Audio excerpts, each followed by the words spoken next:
Hi friends, പുതിയൊരു വീഡിയോയിലേക്ക് എല്ലാവർക്കും സ്വാഗതം. അങ്ങനെ കമലാമ്മ ഭയങ്കര സങ്കടത്തിൽ കരഞ്ഞുകൊണ്ടിരിക്കുകയാണ്. അപ്പോൾ മാഷ് പറയുന്നുണ്ട്, അവനെ നന്നാക്കാനായിട്ട് ഇനി ആർക്കും കഴിയുന്നു തോന്നുന്നില്ല. ആ കുട്ടിയുടെ ജീവിതം നോക്കി പോകുന്നത് തന്നെയാണ് നല്ലത് എന്ന് പറയുകയാണേ.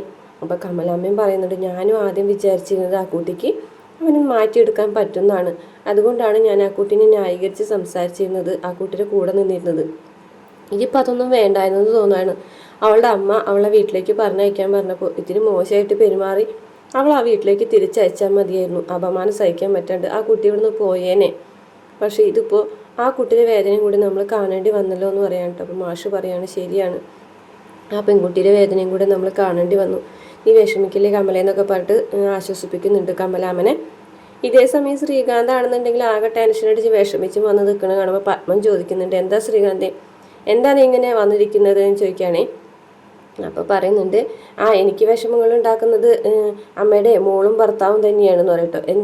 എന്താ കാര്യം എന്ന് ചോദിക്കുകയാണെ. അപ്പോഴേക്കും ശങ്കരനാരായണൻ വരികയാണെ. പ്രശ്നങ്ങൾ ഉണ്ടാക്കുന്നതും മറ്റുള്ളവരെ ബുദ്ധിമുട്ടിക്കുന്നതും നീ തന്നെയാണല്ലോ എന്ന് പറയാണ്. അപ്പോൾ ശ്രീകാന്ത് ശരി തന്നെയാണ്, ഞാൻ ചെയ്തിട്ടുള്ള കാര്യങ്ങൾ ഇതുവരെ എനിക്കൊരു കുറ്റബോധവും തോന്നിയിട്ടില്ല എന്ന് പറയും. അതുകൊണ്ടല്ലേ നീയെ വിക്രമിൻ്റെ ചേട്ടനെ വിശ്വനെ പെടുത്താൻ നോക്കിയത് ഞാനില്ലാത്ത നേരത്ത്. അതെ, അച്ഛനില്ലാത്ത നേരത്ത് തന്നെയാണ് ഞാനത് ചെയ്തത്. അച്ഛനുണ്ടായിരുന്നെങ്കിൽ അത് സമ്മതിക്കൂലായിരുന്നു. പക്ഷേ മുമ്പ് പല കാര്യങ്ങളും ഞാൻ ചെയ്തിട്ടുള്ളത് അച്ഛൻ്റെ അറിവോടുകൂടി തന്നെയാണ്, അത് അച്ഛൻ മറക്കരുത്. അപ്പോൾ ശങ്കരനാരായണൻ പറയും, വാരണാസിക്ക് പോയതിന് മുമ്പല്ലേ അതൊക്കെ, അതിനുശേഷം ഞാൻ എത്രയോ തവണ പറഞ്ഞിട്ടുണ്ട് നിന്നോട് ഈ വക കാര്യങ്ങൾ ചെയ്യരുതെന്ന്. അവർക്ക് അവരുടെ വഴി, നമുക്ക് നമ്മുടെ വഴി, അത്രയും മതി എന്ന് പറഞ്ഞിട്ട് അങ്ങനെ വഴി പറഞ്ഞിരുന്നോ.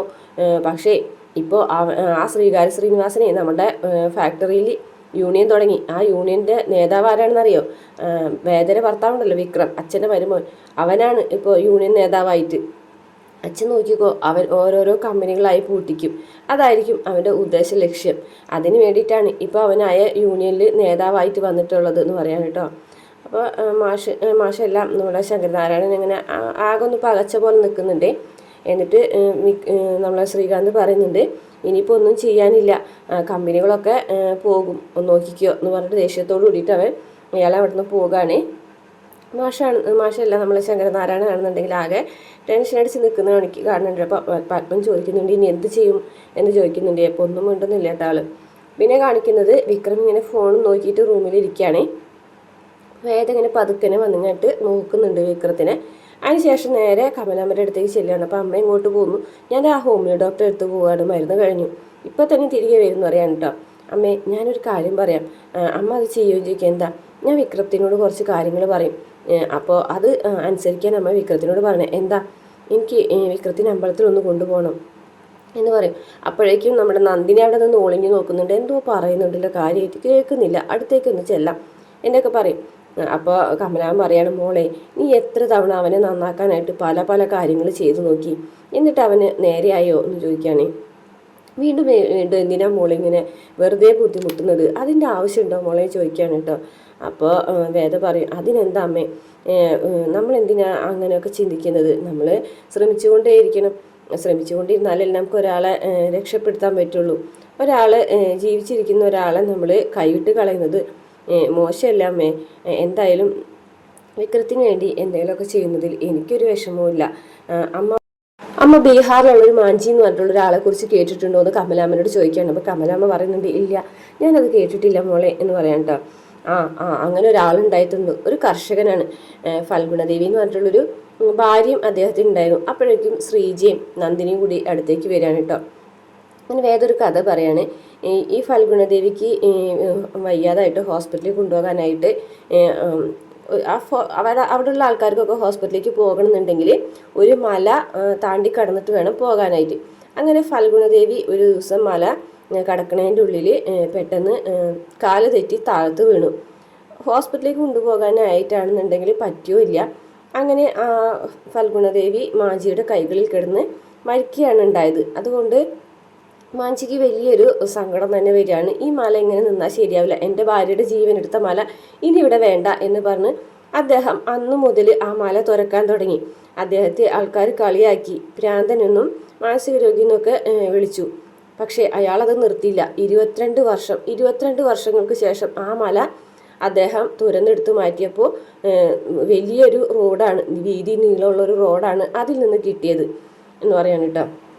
അപ്പം അമ്മ ഒന്ന് മനസ്സിലാക്കണം, അദ്ദേഹത്തിന് അങ്ങനെ ചെയ്യാന്നുണ്ടെങ്കിൽ നമ്മൾ എന്തിനാണ് നമുക്ക് പറ്റുന്ന കാര്യങ്ങൾ ചെയ്യാതിരിക്കുന്നത് എന്ന് പറയാൻ കേട്ടോ. അപ്പോൾ നന്ദിനി വന്ന് പറയും, ഓ ഇതൊക്കെ ഞാനും കേട്ടിട്ടുണ്ട്, ഇത് പാടത്തിലുണ്ടായിട്ടുള്ളല്ലേ. അപ്പോൾ നന്ദിനി വേദ പറയും, പാടത്തിൽ മാത്രമല്ല ഒരു സിനിമ ഇറങ്ങിയിട്ടുണ്ട്. ഓ അതൊക്കെ എനിക്കറിയാം. അപ്പോൾ കമലാമ്മയ്ക്കാണെങ്കിൽ ഭയങ്കര സന്തോഷമാവേണ്ടത് കേൾക്കുമ്പോൾ കമലാമ്മ കെട്ടിപ്പിടിച്ച് ഉമ്മം വയ്ക്കുകയാണേ. അപ്പോൾ നന്ദിനി പറയും, അയ്യേ ഇതെന്താണ് ഇതൊക്കെ ചെയ്യുന്നത്, ആ മല മറിച്ചിട്ട് കഥ പറഞ്ഞേനോ എന്നൊക്കെ പറയുന്നുണ്ട് കേട്ടോ. അങ്ങനെ കമലാമ്മയാണെന്നുണ്ടെങ്കിൽ വിക്രത്തിനെ ചെന്ന് വിളിക്കാണ്ട്, വിക്രം നീ ഒന്ന് ഇങ്ങോട്ട് വന്നേ, എന്താ അമ്മേ നീ വായോ, എനിക്ക് കുറച്ച് കാര്യങ്ങൾ പറയാനുണ്ടെന്ന് പറഞ്ഞിട്ട് വിളിക്കാണ് കേട്ടോ. അങ്ങനെ വിക്രം പുറത്തേക്ക് വരികയാണേ. പുറത്തേക്ക് വന്നിട്ട് എന്താ അമ്മേ എന്താ കാര്യം ചോദിക്കുകയാണ് കേട്ടോ. അതെ വേദ കുറച്ച് കാര്യങ്ങൾ പറയും, നീ അതനുസരിച്ചേക്കണം എന്ന് പറയാൻ കേട്ടോ. എന്ത് കാര്യങ്ങളാന്ന് പറയട്ടോ. അതെ എന്തായാലും നീ അനുസരിക്കും, അത്രയും മാത്രം നീ അറിഞ്ഞാൽ മതി എന്ന് പറയാം കേട്ടോ.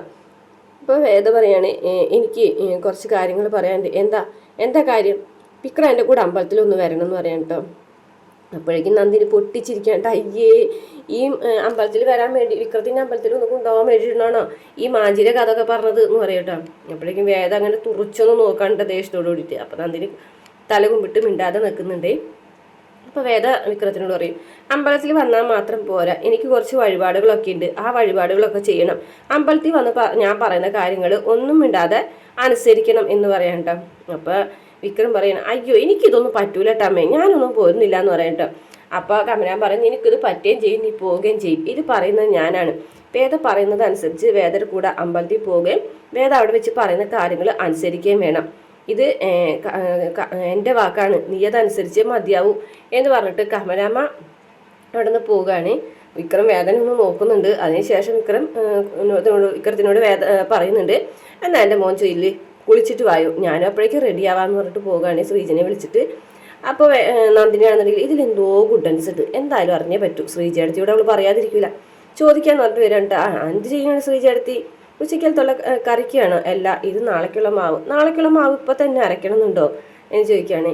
ശ്രീജേടത്തിക്ക് ഏത് നേരം പണി എന്നുള്ളൊരു ചിന്ത മാത്രമേ ഉള്ളൂ.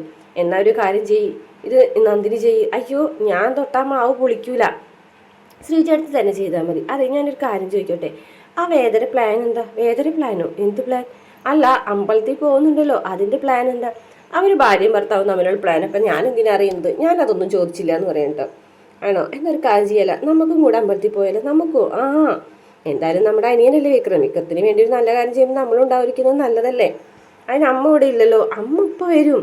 അമ്മ വന്നതിന് ശേഷം നമുക്ക് രണ്ടുപേർക്കും കൂടിയിട്ട് അമ്പലത്തിൽ പോകാം. എന്ത് വഴിപാടാണ് കഴിക്കുന്നതെന്നും ഒക്കെ അറിയുകയും ചെയ്യാമല്ലോ. വിക്രത്തിൻ്റെ ഒരു നല്ല കാര്യമല്ലേ, അത് നമുക്ക് വിക്രത്തിൻ്റെ കൂടെ നിൽക്കാമെന്ന് പറയുകയാണേ.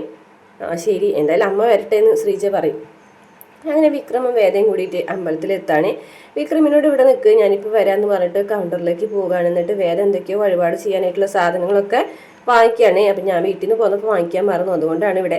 അപ്പോൾ അയാൾ പറയുന്നുണ്ട് മണ്ഡലകാലല്ലേ അതൊക്കെ ഇവിടെ ഉണ്ട്, ബില്ലടച്ചോളാം പറഞ്ഞിട്ട് 550 രൂപ ബില്ലടച്ചിട്ട് വേദ വരികയാണ്. ആ സമയത്താണ് ശ്രീജയും നന്ദിനിയും കൂടിയിട്ട് അവിടെ വന്ന് ഓട്ടോയിൽ ഇറങ്ങുന്നത്. അപ്പോൾ വേദ വന്ന് നോക്കിന്, ആഹാ നിങ്ങൾ വരുന്ന കാര്യം പറഞ്ഞേ ഇല്ലല്ലോ എന്ന് പറയാം കേട്ടോ. അതെ. അപ്പോൾ നന്ദിനി പറയുന്നുണ്ട്, അതെ അമ്മ വന്നതിന് ശേഷം ഞങ്ങൾ അമ്മനോട് ചോദിച്ചപ്പോൾ അമ്മ പറഞ്ഞു പൊക്കോളാം, നിങ്ങൾ പോന്ന അപ്പോൾ തന്നെ അമ്മ വന്നു. അപ്പോൾ പിന്നെ എന്തായാലും ഒരു നല്ല കാര്യം നടത്താൻ വന്നതല്ലേ, എല്ലാവർക്കും കൂടെ ഒന്ന് തൊഴാന്ന് വിചാരിച്ചു. അപ്പോൾ വേദ പറഞ്ഞു, അതെന്തായാലും നന്നായി, എല്ലാവർക്കും കൂടെ ഒന്ന് തൊഴാം, വാ വിക്രം എന്ന് പറഞ്ഞിട്ട് അകത്തേക്ക് വിളിച്ചുകൊണ്ട് പോയിട്ട് അവിടെ നിന്ന് തൊഴാണ്. അപ്പോഴേക്കും പൂജാരി വന്നിട്ട് പ്രസാദമൊക്കെ കൊടുക്കുന്നുണ്ട്. അതിനുശേഷം ഇയാളാണോ വഴിപാട് ചെയ്യുന്നതെന്ന് ചോദിക്കും.